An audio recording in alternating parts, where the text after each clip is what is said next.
시간이 없다고 워낙 연사들이 많으니까 들어가셨습니다. 큰 박수 한번 부탁합니다. 자, 이번에는 우리 이천 교수님 모셔가지고 자유마을 실태하고 우리 실태를 전부 다 한번 들어보겠습니다. 큰 박수 부탁합니다.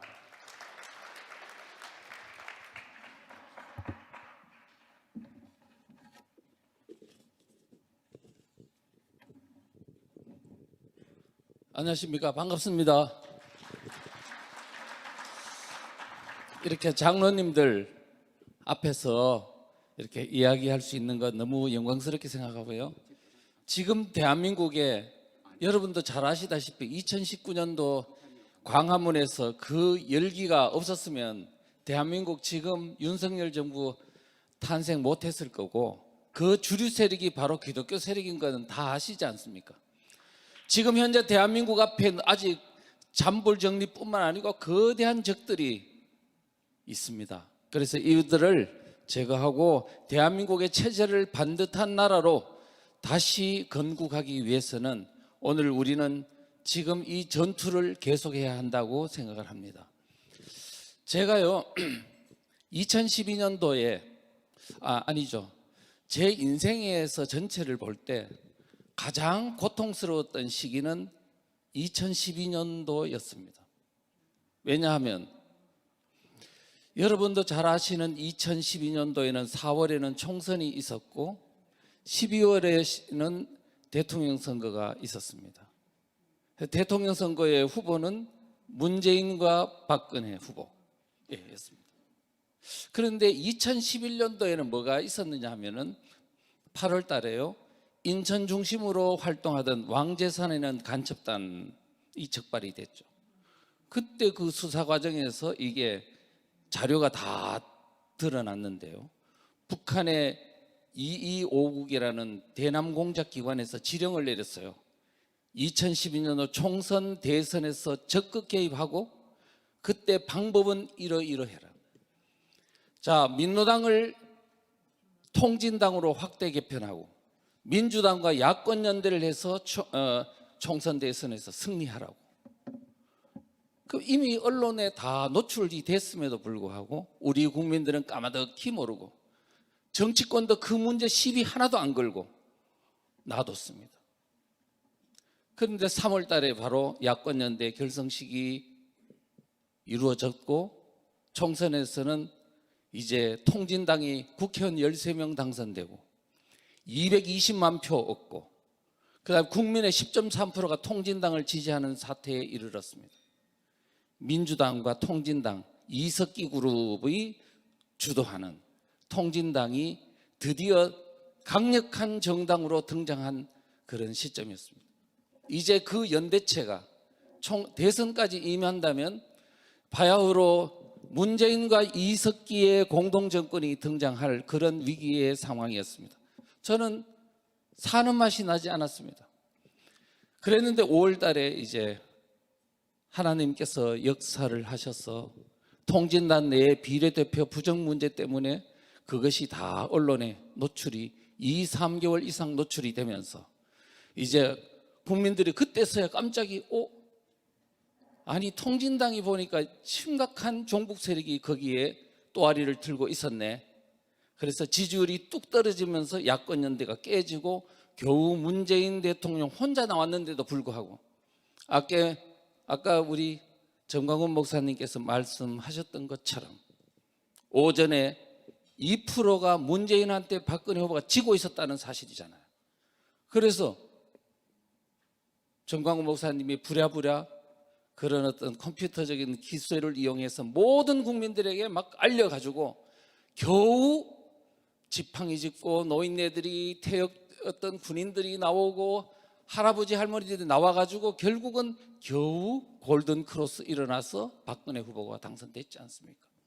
그런데 우리 국민들은 지금 심각한 북한에 의해서 지금 대통령이 결정되고 하는 심각한 체제 위기에 있다는 것을 까마득히 잊고 그냥 방치하고 있다가 박근혜 대통령이 강제로 끌어내려지는 불행한 사태가 일어났습니다. 그리고 문재인 대통령이 당선됐습니다. 당선될 때 한 번도 선거 과정에서요 문재인에 대한 사상 문제를 거론하지 않았습니다. 국민들은 모르고 평창 올림픽 때 여론조사를 했더니 문재인 대통령이 얼마의 지지율이 나요? 80%가 나왔습니다. 도대체 문재인 대통령은 이미 북한 체제로 통일하는 연방제 통일을 공식적으로 거론한 바가 있음에도 불구하고 어떻게 하여 이와 같은 일이 벌어지냐면 우리 국민들이 사상에 대해서 너무나 무지하고 그것을 알려주는 사람이 없는 이와 같은 사태 때문에 빚어진 불행한 일이다. 그래서 지금 문재인 정부 5년 동안 법이 몇 개나 바뀌었냐? 4,025건의 법률이 바뀌었습니다. 그 다음에 조례는 8만 건이 바뀌었습니다. 그 법안 하나 안에 대한민국의 자유민주주의를 파괴하고 사회주의 체제로 변혁시키는 그 엄청난 독소조항들이 그 안에 다 담겨 있습니다. 여러분, 2019년도에 홍콩 사태가 있었죠. 송환법이란 법률 하나 때문에 인권이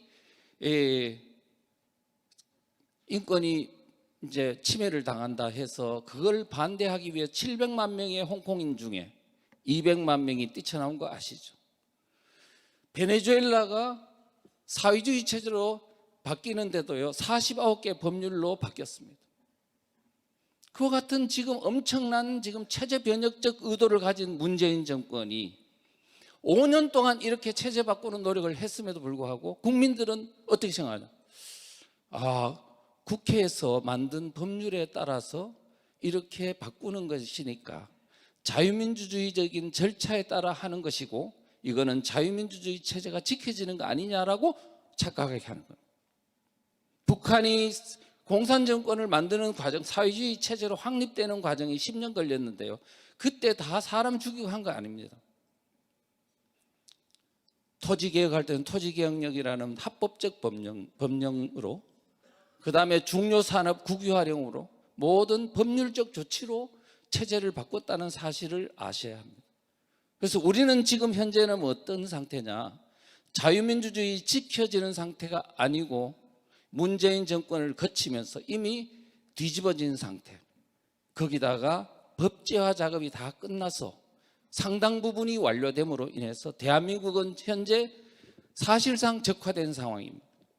그런데 그게요, 지금 현재 여러분 가만히 보시면 더불어민주당 169석. 그런데 그 169석 안에 지금 이재명이가 대통령 후보가 됐다는 뜻은 그 배후에 누가 있는데요? 경기동부연합 이석기 그룹 아닙니까? 이미 대한민국 일당을 장악하고 있다고요. 그 배후에는 북한이 있지 않습니까?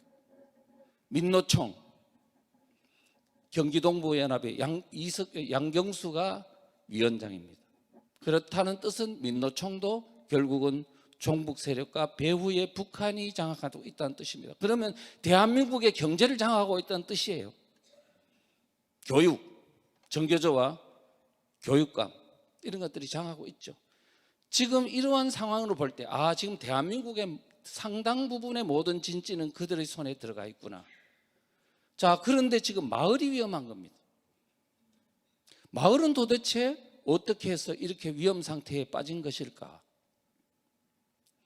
2021년도 2월 달에 이제 김승규 국정원장님 하셨던 그 장로님이 그 주민자치기본법 그걸 한번 분석해 보라는 이야기가 있어가지고 보니까 이거는 뭐 이 법이 통과됐더라면 대한민국의 체제는 그냥 끝장나겠더라고요. 왜냐하면 그 핵심 내용이 뭐냐? 핵심 내용은 마을을 장악한 20년 이상 계속 장악해간 좌파 마을 활동가들에게 모든 대한민국의 3,500여 개의 읍면동의 통치권을 장악해주고 그들이 일반 주민들을 옥죄할 수 있는 정보 수집 권한을 부여해주고 모든 그들의 손아귀에 경제권도 장악하고 이제는 국가 소유 부동산, 자치단체 소유 부동산도 저가로 매수할 수 있는 권한에 그걸 개발할 수 있는 권한, 사업할 수 있는 권한 엄청난 돈과 권력을 장악하도록 함으로써 이제 대한민국에 있는 하부 구조는 완전히 좌파들이 모든 걸 장악하도록 해놨더라고요. 그래서 제가 그 책을 만들고 주민자치기본법 공산화의 길목이라는 책을 만들어 가지고 전국 다니면서 교회를 중심으로 해서 이렇게 강의를 했습니다. 큰 교회에서는 부르지도 않더라고요. 정치를 이야기하니까요. 어쨌든 그런 상황을 통해 가지고 겨우 이제 저지가 됐고요. 그런데 지금 이제 그러니까 바로 우회적 방법으로 주민자치회 조례라는 것을 만들어 가지고 지금 언제 3,506개 중에 행안부 직원한테 제가 물어봤습니다. 몇 개냐고. 그랬더니 현재 이 실시되고 있는 어떤 읍면동 수는 1,244개라고 말했습니다. 지금 이 상태에서 어떤 현상이 일어나는 것일까? 제가 강의를 하다 보니까 여러분들이 와서 저한테 이런 이야기를 합니다. 우리 마을 심각합니다. 어떤데요? 그랬더니 한 분은 그러더라고요. 동장한테 찾아가가지고 지금 현재 주민자치회 이거 공산주의 세력들이 장악하는 건 알아요? 몰라요? 알고 있습니다. 근데 왜 가만히 있어요? 어쩔 수 없습니다. 이런 이야기도 하고 또 어떤 사람은 그러더라고요. 한 분은 뭐냐면 주민자치회 위원으로 들어갔더니 막 환영을 하더랍니다. 환영을 하는데 갑자기 발언하는 게 좀 내용이 자기들하고 틀리거든요. 그랬더니 어느 당을 지지하냐고 물어. 그래서 국민의힘 당을 지지한다고 하니까 그 위원들이 얼굴이 싸해지더랍니다. 그러면서 바로 쫓아냈습니다. 제 주변에 아는 사람 중에 우리 우파들도 거기에 주민자치회 회장도 들어가 위원으로 들어가야 되는 거 아니냐고 말씀하시는 분이 있는데요. 실제 들어가서 쫓겨나간 사람 많습니다. 안 나가? 그러면 고소고발합니다. 이런 식입니다. 선거 때 되면 그들은 뭘 할까? 지난 대선 때는요, 마을 활동가라고 하는 사람들이 다 보면 바로 그들, 더불어민주당을 선거운동하는 운동원으로 싹 바뀌어버립니다. 지난 대선 때요, 전북에서 마을 활동가 15,000명이 이재명 지지선언을 했습니다. 그렇다면 전국에 있는 마을 활동가들은 얼마나 될까요? 전북에서만 15,000명이면. 지금 여러분들은 우리가 지금 뭐냐면 아무리 좌파들이 위험하다, 마을을 장악했다라고 해도 조직화되지 않으면 그것은 모래 아래에 불과합니다. 우리는 그래서 지금 자유마을이 많은 사람들이 그래요. 이야, 혁명적이다. 인류 자유민주주의 역사에서 처음 있는 일이다. 대한민국에서도 처음 있는 일이다. 왜냐? 지금까지 우파단체들은 다 관변단체 아닙니까? 자유총연맹이니 자유총연맹이니 그 다음에 민주평통이니 이와 같은 것들이 새마을운동협의회니 이게 다 정부의 자금으로 정부가 주도해서 만든 조직이지 순수 민간 조직이라 하기 어렵죠. 정권이 좌파한테 넘어가니까 순식간에 그 조직은 마비가 돼버리는 거예요. 지금 우리에게 필요한 것은 정부의 통제를 받지 않는 스스로 우리 주민들이, 우리 국민들이 스스로 일어나서 이 조직을 만들고 운영하고 함으로써 좌파들과 대결하는 그런 시스템 조직화를 우리가 가져야 된다는 것을 문재인 5년 동안 우리는 절감했습니다. 아닙니까? 맞습니다. 지금 오늘 우리는 이 자유마을 운동을 통해서 대한민국이 다시나 살아날 수 있는 거대한 역사의 거보를 시작했다고 생각합니다. 우리는 지금 이 자유마을에서 마을 단위에서 좌파들이 그동안에 모든 마을을 다 장악했습니다. 그런데 이제 우파들이 우리가 장악해서 뭘 하냐? 이 전국적 조직을 가지고 주민들을 깨우는 겁니다. 지금 대한민국이 체제전쟁 중이야. 지금 모든 어떤 진지들이 장악당했어. 이제 문재인 정부가 5년 동안 만들어 놓은 이 법률을 다시 원위치 시키려면 국회를 장악해야 돼. 200석을 얻지 않으면 안 돼. 그거를 설득하고 또 그렇게 하면 우리가 이 조직을 통해서 유권자를 깨우면 반드시 총선에서 200석 얻을 수 있어. 희망을 보여주는 겁니다. 그리고 우리가 지금 유권자 그룹을 3천만 명을 모으면 어떤 변화가 일어날까? 첫째, 정당들이 우리한테 숙이고 들어옵니다. 우리의 요구를 무시할 수가 없습니다. 그 다음에 정부가 우리 말을 안 들을 수가 없습니다.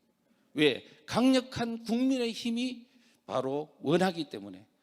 흩어진 국민의 힘은, 흩어진 국민의 소리는 모래알이지만 이렇게 모여진 국민의 힘은 강력한 힘이 되는 것입니다.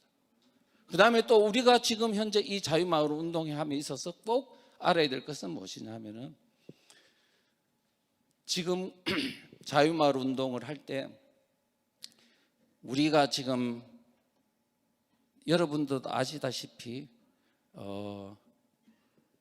지금 국민의힘당 같은 경우에서는 국민들의 요구, 우파들의 목소리를 듣지 않습니다. 왜? 우리가 흩어져 있으니까. 그런데 우리가 여기서 힘을 가지고 정당을 움직이고 또 많은 분들이 당원으로 가입하고 그 다음에 또 우리가 지금 마을에서 유능한 마을 활동을 통해서 훌륭한 인재들을 발굴하고 그 사람들을 지방의원으로 진출시키고 또 지방의원들이 또 어디로요?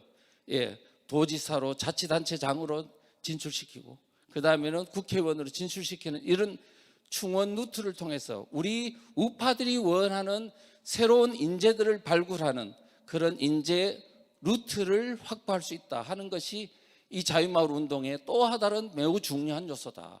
그래서 우리가 진짜로 국민의힘당의 어떤 당대표를 지금 뽑는 과정에서 보나 또 최고위원 과정에서 보나 또 선거 때 공천 과정을 보나 실망스러운 게 너무 많지 않습니까?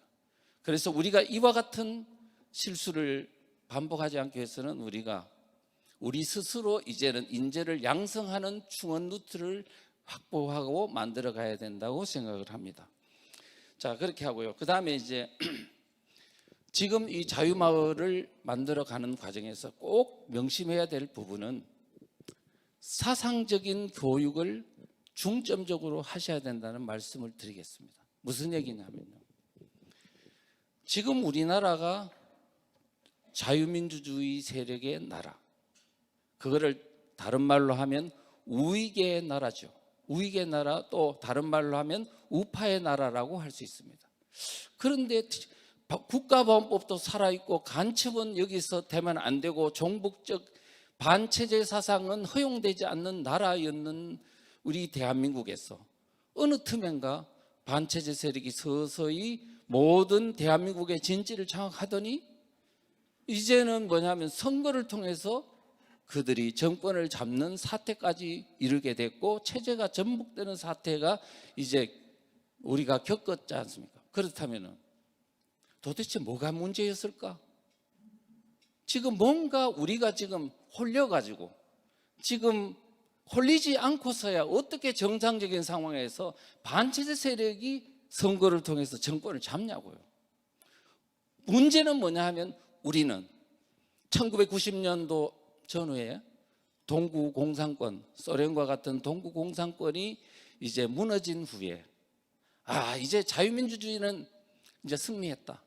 공산주의는 이제 갔고 이제는 자유민주주의 시장경제체제로 모든 게 다 이제 이 인류 역사는 그렇게 승리했다고 확신하면서 공산주의는 안 된다고 하는 반공을 이야기하는 사람이 있으면 저 사람은 지금 색깔론 또는 시대착오적인 사람이라고 매도를 하면서 공산주의를 위험하다고 생각하는 그 모든 어떤 경계심을 다 해체해버리고 말았습니다. 그런 상태에서 30년이 지난 뒤에 그 사상은 국가가 무너진 거하고 사상이 없어진 게 다름에도 불구하고 우리 국민들은 공산주의 사상을 그냥 잊어버리고 방치하다 보니까 선거 때마다 아무도 선거 사상 문제를 이야기하지 않다 보니까 이러한 심각한 사태에 이르게 됐습니다. 그러면 우리가요, 여러분 보십시오. 2020년도 총선을 보시면 우리 국민의힘당이 그때 자유한국당이 몇 석을 얻는다고 자부를 했습니까? 180석까지 얻는다 그랬어요. 그런데 결과는 어떻게 됐습니까? 103석. 완전히 자멸했죠. 그리고 더불어민주당, 지금 종북적 주사파가 완전히 장악하고 있는 더불어민주당이 그 유사 세력과 합해서 한 180석을 얻게 되는 초유의 사태가 일어나면서 지금 모든 법령이 지금 다 반체제 법령이 막 통과되는 이러한 비참한 사태에 이르게 됐지 않습니까? 저는 그때 우리가 지금 그들과 싸워서 이기려면 문재인 정권의 사상적 실체, 더불어민주당을 주도하는 주사파의 사상적 실체를 반드시 국민들한테 깨우면 우리가 오히려 180석, 200석을 얻을 수 있다고 저는 감히 장담했어요. 그런데 선거 때 하나도 안 하는 거야. 제가요 그냥 한 게 아닙니다. 말로 한 게 아니고 제가 소책자를 만들었어요. 4개를 만들었습니다. 유권자만이 대한민국 살린다. 16페이지. 또 대한민국은 체제전쟁 중. 또 하나는 공산주의 왜 위험한가. 그 다음에 좌파 정권의 자유민주주의 체제 허물기. 이런 어떤 4개를 만들어 가지고 제가 자비로 국민의힘 자유한국당한테 선거 때 쓰라고 줬습니다. 기부를 했어요. 그런데 전혀 쓴 흔적이 없어요. 창고에 바로 들어간 것 같습니다. 저는요 지금 어떤 것으로 여러분들이 지금 국민의힘당이 이번에 2024년 총선을 할 때 어떤 총선 전략으로 해야 되겠습니까? 과거에 진 전략으로 해야 되겠습니까? 승리하는 전략으로 해야 되겠습니까? 사상을 무시하는 전략으로 해요. 그냥 우리는 앞으로 국민 여러분 앞으로 경제를 획기적으로 발전시키겠습니다. 아니면 여러분들 우리 국민의힘당에다가 200석을 주시면 복지를 아주 대폭적으로 확대해 주시겠습니다. 이렇게 공약하고 선거운동하는 게 맞을까요? 아니면 지금 더불어민주당 안에 이석계를 배후에 있는 그들이 지금 종북 세력이 있습니다. 이들이 앞으로 여러분들이 이들에게 표를 주면 대한민국 체제 무너집니다. 북한 체제로 연방제로 통일하는 걸 원하십니까? 주한미군이 철수되는 걸 원하십니까? 이와 같은 사상적인 문제를 국민들한테 깨워야 되지 않겠냐. 지금 선거보다도 국민들에게 사상적 실체를 알릴 수 있는 유용한 기회가 더 있습니까?